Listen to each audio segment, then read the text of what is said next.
The Mets and Padres are currently in trade talks for a multitude of players, but what deal makes the most sense for both sides?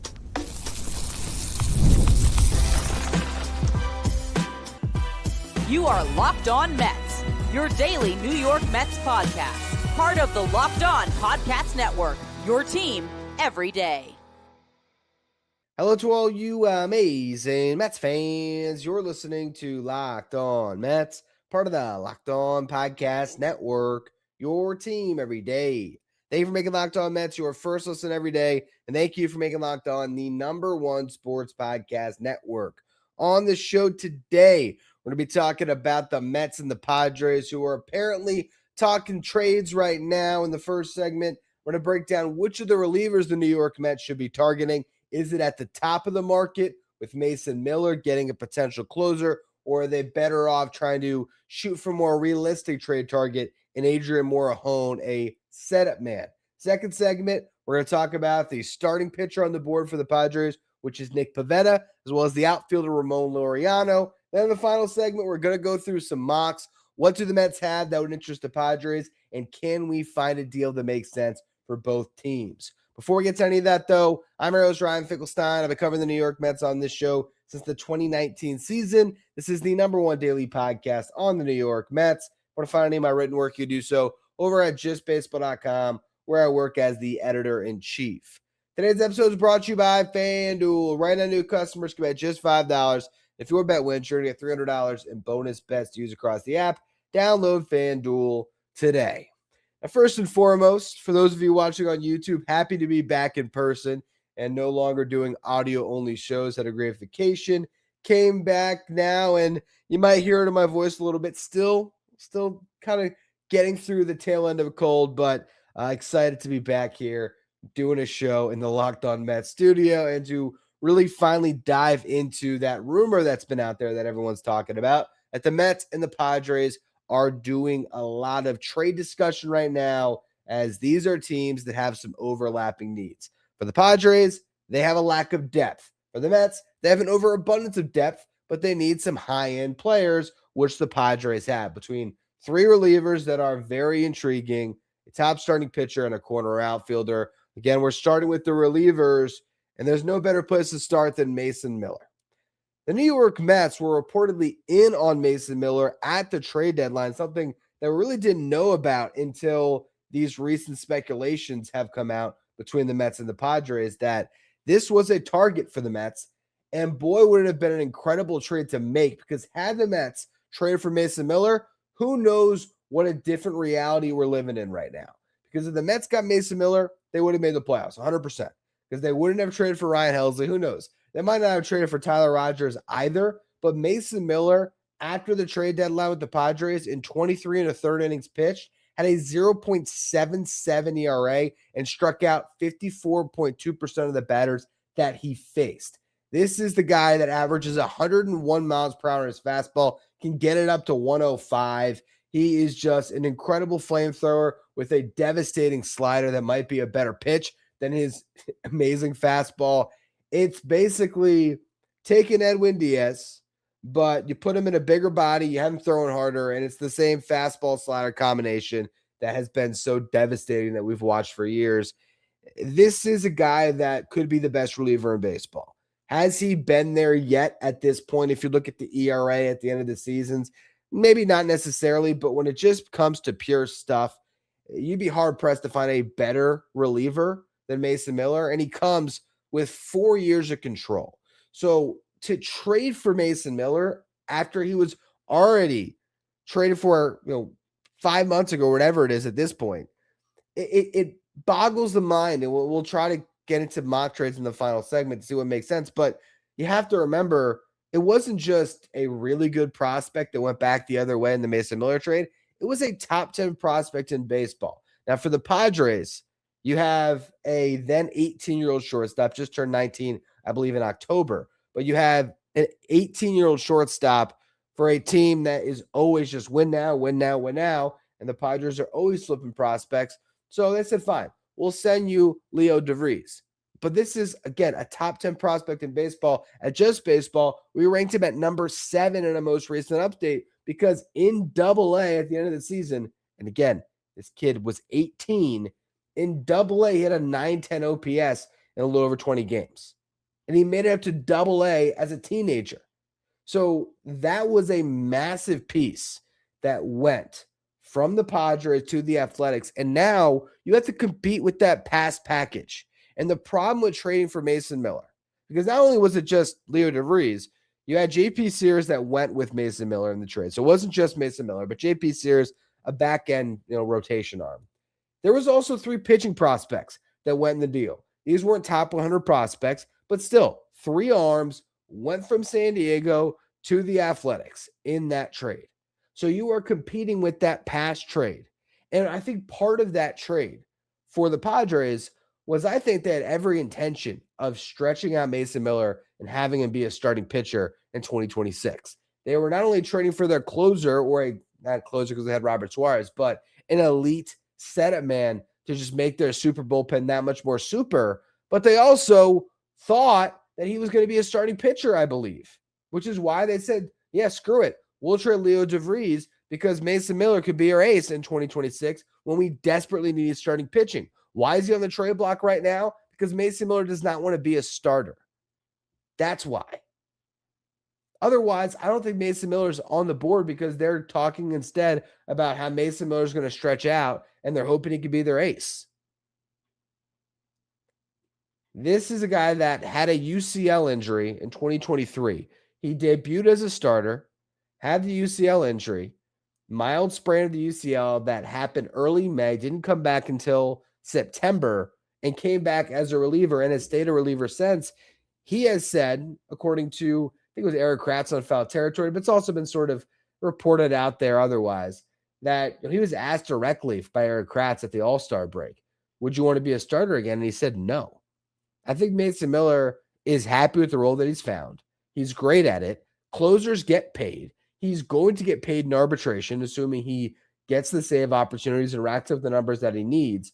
He'll get paid big time throughout arbitration, and then he'll hit free agency. And Edwin Diaz just showed him he can make $23 million per season, and with just prices always going up, there's every chance that Mason Miller, when he's a free agent, can get $25 million per. I get that there is a much higher price tag that he can reach if he's a starting pitcher, but if he doesn't want to do it, well, now what are the Padres going to do with this asset? Are they going to hang on to him and just make him their closer, which probably is the most likely outcome, or could they flip him? And the Mets then could get a closer with 4 years of control that would completely absolve them of the Edwin Diaz fiasco. And you'd have Mason Miller and Devin Williams in your bullpen for the next 3 years, and Miller for a 4th year because he still has that much control.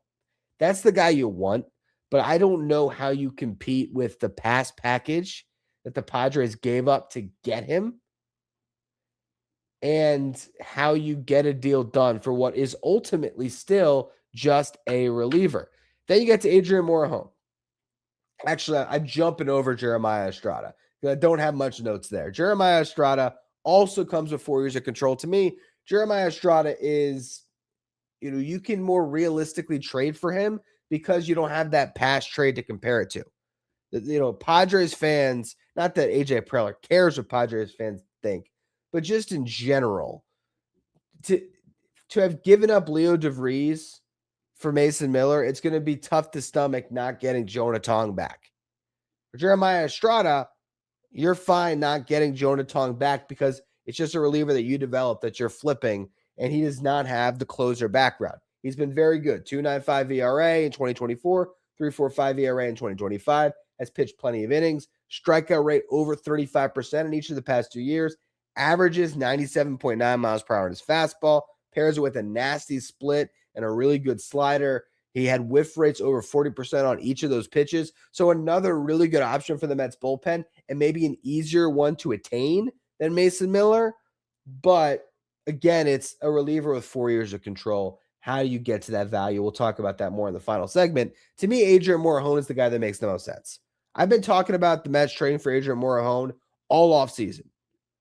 When I was trying to find a trade out there where you can send Mark Vientos and get a piece back, I said, maybe you just trade him for Adrian Morejon Doesn't feel great to move Vientos with 4 years of control for a rental, but a damn good one when you're talking about a left-handed reliever that's averaging nearly 98 miles per hour in his fastball, who's a ground ball machine because his fastball is a sinker, and that's really his primary pitch. He also has a good slider, which makes him devastating against lefties, but he has a changeup, and he is able to get anybody out, lefties or righties. He is a workhorse, 75 appearances this past season, had a 2.08 ERA. I mean, Adrian Morejon to me is the perfect fit for the Mets bullpen, and I think he's the guy they should be acquiring. The funny thing is, he's actually the youngest of the three arms, but because his service time clock began earlier than Estrada with the Padres, I think Estrada actually was acquired by the Padres. I had to look into that more, but regardless, because Morejon was called up so early at 20 years old to make his debut, he is the closest to free agency again after this upcoming season, but he's still only 26 years old. That's the guy that I really want, but in the final segment, we will do some mocks both on Mason Miller and on Morejon. And then again, Estrada, you just sort of think maybe 80 cents on the dollar for what you'd pay for Mason Miller. Maybe it's even 75 to 70 cents on the dollar in terms of prospect capital, just because the name is not as big, but it's still a potential elite setup man with 4 years of control, which is tough to trade for. Next segment, we got to talk about the guy that I think the Mets probably need the most, and that's Nick Pivetta, but we'll also cover Ramon Laureano, so we'll get to both those guys here in just a minute. Today's episode is brought to you by FanDuel. NFL Sundays move fast. One big play, and suddenly everything feels different. That's what makes live betting with FanDuel so exciting. You're not just watching the game, you're reacting to it in real time. And with FanDuel, you can place live bets as the action unfolds. Every drive, every momentum swing, every highlight moment. Live betting is best when the game starts to shift. A receiver gets hot, a defense tightens up, or the momentum flips after a turnover. FanDuel's going to let you jump into that moment with live spreads and money lines that adjust instantly. You have player props that update as guys start to heat up, and you can bet on who's going to score the next touchdown. You can bet on drive results, totals, and more. It keeps you locked into every snap, every drive, every possibility. So if you want to be right in the middle of the action this season, visit FanDuel.com and place your NFL bets all season long. That's FanDuel. The game moves fast, and so can you. Thank you for making Locked On Mets your first listen every day, and thank you for making Locked On the #1 sports podcast network. You're already live, your team every day. Now take it up a level and go ad-free. Join the Everydayer Club today and get Locked On Mets with no interruptions, members-only Discord access, and more, all for just $5 a month or $50 a year. Go to lockedonmets.supercast.com or check the link in the show notes to learn more. Now, Nick Pivetta is the most interesting piece I think the Padres have to offer because it fills a need the Mets desperately have to address, and that is getting a dependable arm to slide into their rotation. Pivetta was top 10 in Cy Young voting this past year. He had a great season with the Padres. He pitched to a 2.87 ERA across 181 and 2/3 innings pitched. That was in 31 starts. He finally lived up to the hype of being a guy that had the great stuff, that was having the great strikeout numbers, the low walk rate, pitching a bunch of innings, but he could never get that ERA under 4 with the Red Sox. Finally, he got under 4 and actually got under 3. You're talking about a big 6'5" right-handed pitcher who doesn't necessarily throw hard, only averaged about 94 miles per hour in his fastball, but that pitch plays up so much better because of the same thing that makes Jonah Tong's fastball elite, and that is the induced vertical break. That is that rise on the fastball that is so tough for hitters to get to up in the zone. Nick Pivetta is a master at that, and he pairs that with a couple of really good breaking balls, a curveball, and a sweeper are the primary other offerings off of the fastball, or I guess the top secondaries that he has. He also has a cutter, and he mixes in some other pitches. But for the most part, you're talking about that fastball with ride, and then you have the curveball and the sweeper giving you a couple of different breaking balls from different planes that can really keep hitters off of balance. When it comes to fastball run value this past season, he was in the 98th percentile. When it comes to breaking ball run value, he was in the 97th percentile. So if you're just talking about what's coming out of the hand, this guy has potentially elite stuff, and he was able to finally put it all together this past season. But there is a lot of interesting nuances that come with a Nick Pivetta trade, because you can make a case that he's a rental. Nick Pivetta signed a very interesting contract with the Padres late in the offseason last year because he was tagged with a qualifying offer from the Red Sox after the 2024 season. And there were not many teams that were willing to forfeit draft capital to get Nick Pivetta. The Padres were, and they were able to sign him to a deal that had him pitching for basically nothing this past season. $4 million is all he made in 2025 to pitch to the sub-3 ERA in over 180 innings. He made $2.5 million in salary, and he got half of a $3 million signing bonus. The other half, the Padres have already paid or will pay this offseason. What he is owed is $19 million in 2026. He then has an opt-out on 2 more years, valued at $14 million in 2027, then $18 million in 2028. The problem with this contract is there is a lot of risk in the sense of, if Pivetta is great, he's gone. It's a rental. If he's not good, he can opt in for $14 million, which isn't bad. But if he's bad again, you've had him in your rotation 2 years, and he has been bad in 2026 and bad in 2027, guess what? Here's the kicker. Now you get hit with an $18 million option. This is a contract the Padres always knew that they were going to trade. So that is why he's on the block right now. But you have to take into account the lack of long-term team control when you're trying to figure out what he is worth to the New York Mets when it comes to what you trade for him. The final piece to talk about before we get into some mock trades is Ramon Laureano.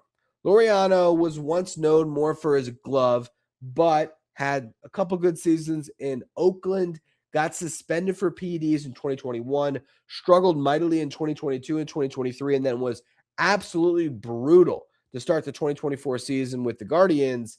Ends up getting to Atlanta, and in 67 games down the stretch, he posted an .832 OPS. Had a great final couple months there in Atlanta. Signs a 2-year, $10.5 million deal with the Orioles that had a $6.5 million club option for the upcoming season. So only made $4 million last year. Went out, had another really strong season, building off of what he did in that shorter season with the Braves. He hit .290 with the Orioles, .355 on base, .529 slug, 15 homers in 82 games. His WRC plus was 145, so he was 45% better than your league average hitter. The Padres trade for him and Ryan O'Hearn. The OPS did drop off a little bit from .884 with the Orioles to .812 with the Padres, but still above average production out in the outfield. He finished the season with 24 home runs in 132 games, and he drove in 76. Now, he turned 31 years old in July. Again, he's making $6.5 million this upcoming season. I want to caution that he is not some elite defensive outfielder just because he used to play center. He's good. He would be an upgrade over Brandon Nimmo athletically. He's got a much better arm. He's a little bit faster. But if you look at the defensive metrics, between left field and right field, because he sort of split playing time between both spots, Ramon Laureano combined to have 7 defensive runs saved and -9 outs above average. Brandon Nimmo was worth 4 defensive runs saved and 0 outs above average. So when it came to the range-based metric, funny enough, Nimmo was better. Defensive runs saved, Laureano was better, but I don't think that this is the great defensive upgrade that you might have been looking for in the outfield. He is a nice stopgap to allow you to buy time for some of your prospects. But if you get Laureano, what's next for the Mets? Are you now out on Cody Bellinger? Or are you signing Cody Bellinger and what? You're starting Bellinger in center and you're buying more time for Carson Bench. Okay, that can help. But when Bench is ready, potentially as soon as opening day, but maybe even a couple weeks or a month or so into the season, if Bench is in center, Laureano's in left, you're moving Bellinger to first. Well, now I think that mitigates a lot of his value. His value comes from being an elite corner outfielder. If you sign Bellinger, you want him in left, and you don't want Ramon Laureano in center. So I have a problem with this, not just for the Bellinger side of it, but to me, if you were to trade for Ramon Laureano, I'd be very concerned that would be it. that would be your starting lineup. And I know that Juan Soto could be an offense all to himself, and I like the Jorge Polanco addition. But what are you doing? Lindor, Soto, Polanco? Is that your 1 through 3? Who's batting cleanup? Is it Vientos still, or is Vientos in the trade? Is it Mauricio? Is it Ramon Laureano? Is it Brett Beatty? Is it Francisco Alvarez? It shouldn't be Marcus Semien. Semien, in my opinion, shouldn't be in the top 4 of your lineup. Hasn't had a good year in a while. Now, maybe he has a little bit of a fountain of youth situation here with the change of scenery, and maybe Marcus Semien can be a top of the order bat for you to lengthen that lineup. But I just don't love the idea of your third best hitter being Jorge Polanco. I'd like the Mets to get a better bat, and that's going to be something we have to talk about later this week. I don't know where that comes from if you're not signing Kyle Tucker or Cody Bellinger. So that's where this is interesting for me when it comes to the Laureano side of things. If you were just to say, okay, if you put Laureano in the free agent market, where would he slot in? On corner outfielders, he'd be right behind Tucker and Bellinger, but there's a big gap in my mind between those guys and Laureano. I think that he's not good enough. He doesn't have a long enough track record of being this type of an offensive bat for me to buy completely in. And he doesn't do enough defensively where I think the floor is high enough where I think this is a huge upgrade for the Mets. Yes, it's an upgrade over Jeff McNeil, but I don't know. I don't love the idea of Ramon Laureano being the piece the Mets target. I like the Padres pitching, and that's where I want to focus in the final segment here when I'm going to create some mock trades. Can the Mets actually pull off a Mason Miller trade, or even better, a Mason Miller Nick Pivetta trade, or is there something more realistic that they can shoot for? We're going to get to all that here in just a minute. Today's episode is brought to you by Game Time. The World Cup is coming back to North America for the first time since 1994, and with 48 teams competing for the first time ever, it's going to be massive. But let's be honest, getting tickets is usually the hardest part. That's why the Game Time app is so clutch, because finally fans can have a real advantage when it comes to snagging seats. With Game Time, you can track price drops in real time, get alerts when great seats open up, and you can buy tickets the moment they hit the app. It puts the power back in your hands. It makes the World Cup realistic instead of impossible. Pick a game, tap a section, and have your tickets locked in within minutes. No confusion, no hunting through the fine print. Plus, prices include fees up front, which I love, because you're not going to get that last second surprise when you check out. And all of a sudden, those fees jump out at you and your price just skyrocketed. Alerts for teams and matches are available to make it easy to grab those tickets the moment that the prices drop. So take the guesswork out of buying your World Cup tickets and every match, concert, or event with Game Time. Download the Game Time app, create an account, use the code LOCKEDONMLB for $20 off your first purchase. Terms apply. Again, download the app, make an account, use the code LOCKEDONMLB for $20 off. Swipe, tap, ticket, go. Game Time.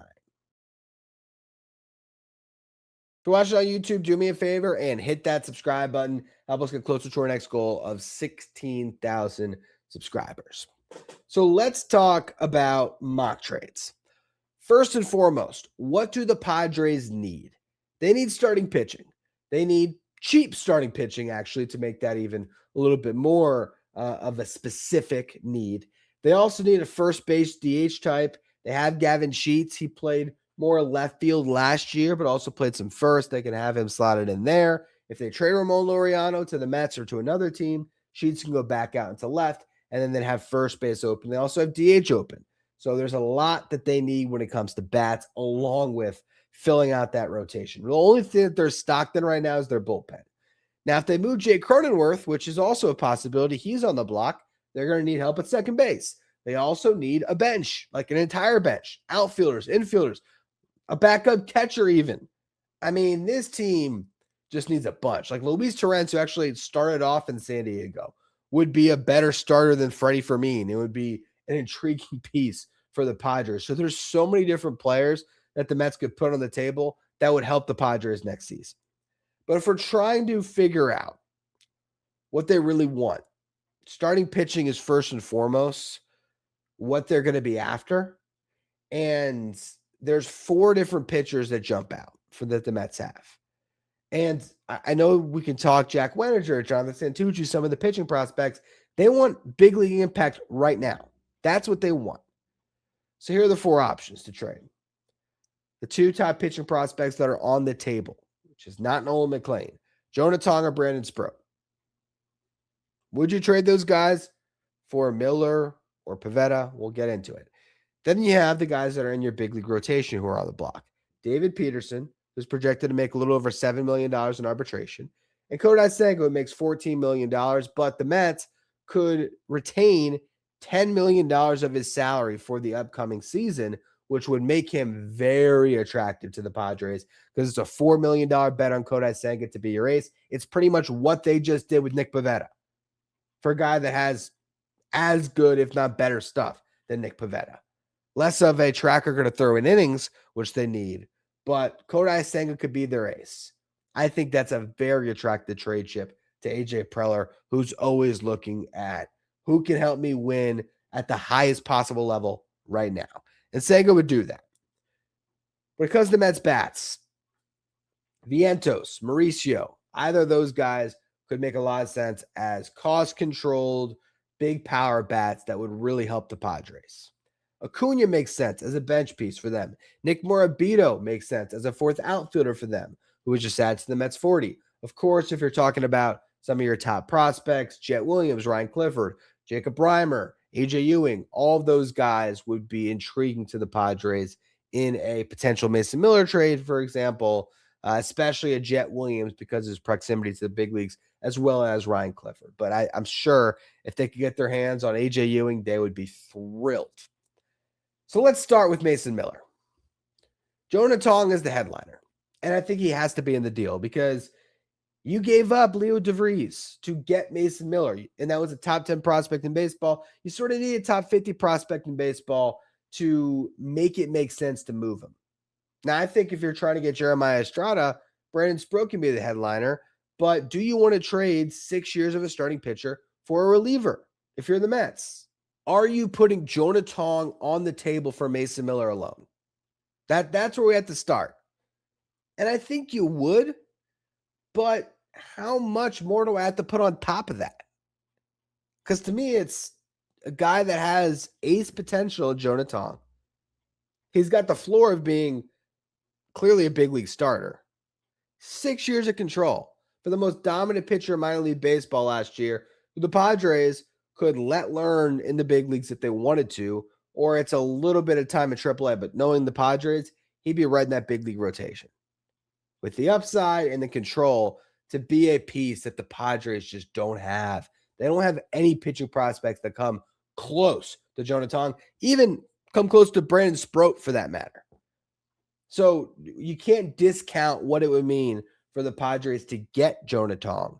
And I do wonder, how much that moves the needle, but I don't think you can do a 1-for-1 either.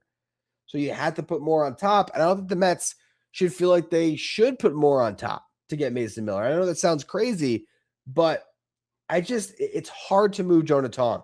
I tweeted out over the weekend something about who I would put Jonah Tong on the table for. And it was 4 names, really 5, but I combined 2 of my second one. You had Tarek Skubal, which is obvious, right?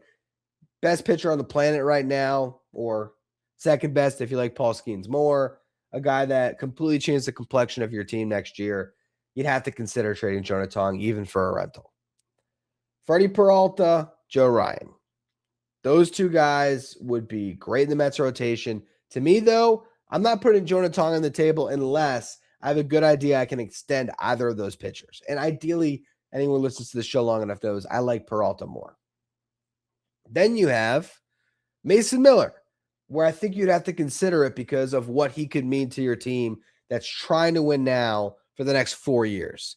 An elite closer can do a lot for you. I still don't love it, but I'd understand it. Then you have Jared Duran, the one legitimate all-star center fielder I think you could acquire this offseason. That's it right there. Okay. Those are the limited pieces that I consider trading Jonah Tong for. So now if we try to make the trade, I just can't do the math on it. It's so tough to figure out how you pull off a trade for Mason Miller. But maybe if you get Nick Pivetta in there, now I can start to get my head around trading Jonah Tong. Because now I've addressed my rotation. and I've gotten a closer. I've gotten what could be my ace and a closer in one trade. So I'm giving up all of the control in Jonah Tong. What else do I trade? David Peterson would slot right into the Padres rotation. Or it's the Kodai Senga plus cash piece. You got floor with Peterson, ceiling with Senga. Pick one. Mark Vientos goes the other way. Gives them a first baseman or a DH, wherever you want to put them, but a big bat for the middle of the lineup. They're going to bet on the bounce back.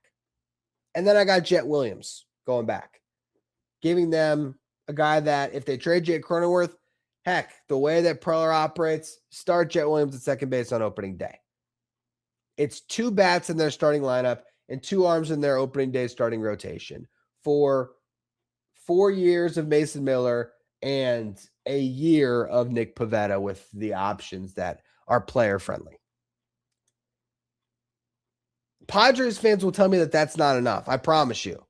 Mets fans would say it's too much, which usually means it's a good trade if both sides hate it, but if both fan bases hate it in particular. But it's a weird one because you're getting Jonah Tong and Jet Williams, 2 top 100 prospects, depending on your list, 2 top 50 prospects in baseball. That's good enough for a Mason Miller trade. And you throw Pivetta in there, and then you're also getting David Peterson, Mark Vientos, guys that, aren't incredible pieces. They don't have a ton of trade value, but big league bodies the Padres desperately need. So to me, if I'm the Padres, I'm pulling the trigger on that trade. For the Mets, you're giving up 6 years of control in Jonah Tong. You're giving up a big bat in a lineup that needs big bats in Mark Vientos, and a guy in Jet Williams that could be part of your outfield. It could be your second baseman. There's a lot of ways that you can use Jet Williams in the future. I don't know if this is the trade for him. And I don't even know if I mentioned, but you have Peterson too. Like a guy that can eat a bunch of innings for you next year. It's a tough one. It's really tough to get my head around trading for Pivetta and Miller and just trading for Mason Miller in general. I feel like he has too much trade value where if the Mets are going to trade for Mason Miller, they should just put those pieces on the table and get Scooble and throw $400 million at him and see if they can make Scott Boras blink. That's what I would do. If you're going to meet the trade value for Mason Miller, put that on the table and get Scooble. Or put less on the table and get Jarren Duran. See if you can do Jonah Tong for Jarren Duran straight up. I think that the Red Sox might consider that, honestly. And you get a guy, and I know Mets fans hate Jarren Duran. I learned that on social media. But Jarren Duran's a guy that was a top 10 player in baseball in 2024 who had a great second half where he was probably a top 20 player in baseball. Again, who has the floor of being the floor of being a 4-win player. You put him in center field, his WAR value is going to shoot up a little bit anyway. And he was great defensively in center field in 2024. He legitimately could be an all-star center fielder for you next year. So I would consider a Tong for Jarren Duran trade straight up. I don't know if I love it. I would try to trade Brandon Sproat and a second pitching prospect. So if it even, I'd probably even get to the point where I'd say Sproat, and I'd even consider throwing in Jack Wenninger, which is a lot still to stomach. 12 years of control for 3 on Durant. It's tough. It's tough to find the right trade there. But my point is, for what it would take to get Mason Miller, I would be trying to get Scooble. I'd be trying to get Peralta. I feel like you can get other guys for even lesser trade packages potentially that can have just as much of an impact on your upcoming season. Yes, it's not 4 years of control, but it's a tough premium to hit. Here's where I think the New York Mets should really be shooting here with the Padres. Adrian Morejon and Nick Pivetta. 2 guys that, yes, are essentially rentals, but I think you can put together a compelling trade package to the Padres that helps them complete their offseason and have a team that can at least fend for themselves in a really good NL West. So Kodai Senga's in the trade with the $10 million cash. Mark Vientos, Luis Angel Acuna, and Jonathan Pintaro. Now, if a Padres fan's watching this, he is yelling at me, turning this off. I mean, you're just living. Like, this is the stupidest thing I've ever heard. But let me walk you through it. Kodai Senga at $4 million is exactly the type of gamble that AJ Preller would make.